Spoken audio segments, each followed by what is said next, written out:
ये तस्वीरें जब सामने आई तो कर्नाटक की सियासत में भूचाल आ गया था। बीजेपी ने इसे मुद्दा बनाकर कांग्रेस पर वक्फ के बहाने जमीन हड़पने का आरोप लगाया।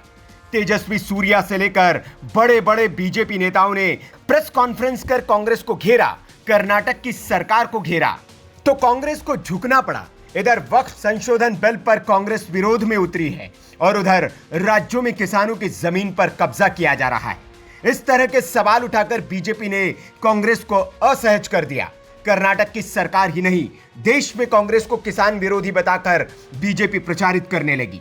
दरअसल कर्नाटक के विजयपुरा जिले में किसानों की 1200 एकड़ जमीन को रातों रात वक्फ की संपत्ति बताकर कर्नाटक सरकार ने किसानों को नोटिस जारी कर दिए थे। लेकिन अब किसानों और बीजेपी के विरोध के बाद कांग्रेस पार्टी फंस गई है और बैकफुट पर है।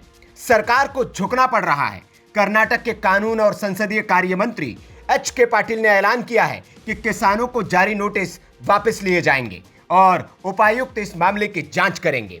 इसके साथ ही उन्होंने सफाई देते हुए कहा, किसानों की भूमि को वक्फ की संपत्ति में परिवर्तित करने का सरकार का कोई इरादा नहीं है और अगर कोई गलती हुई है तो उसे दूर किया जाएगा।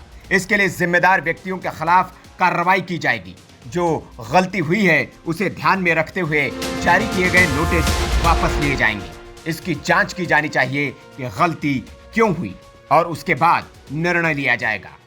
इधर बीजेपी ने वक्फ बोर्ड की ओर से कथित तौर पर जमीन खाली कराने का नोटिस दिए जाने से प्रभावित किसानों का हाल जानने और उनकी पीड़ा सुनने के लिए एक 5 सदस्यीय टीम का गठन किया है। लेकिन जिस तरह से इस मामले में कांग्रेस को बैकफुट पर आना पड़ा है वो फंसती दिख रही है, क्योंकि नोटिस वापस लेने के बाद अब उसे मुसलमानों के विरोध का सामना करना पड़ेगा, उनके सवालों का जवाब देना पड़ेगा और राहुल गांधी के साथ ही कांग्रेस इस पर क्या जवाब देगी, इस उधेड़बुन में लगी हुई है। Bureau report, VK news.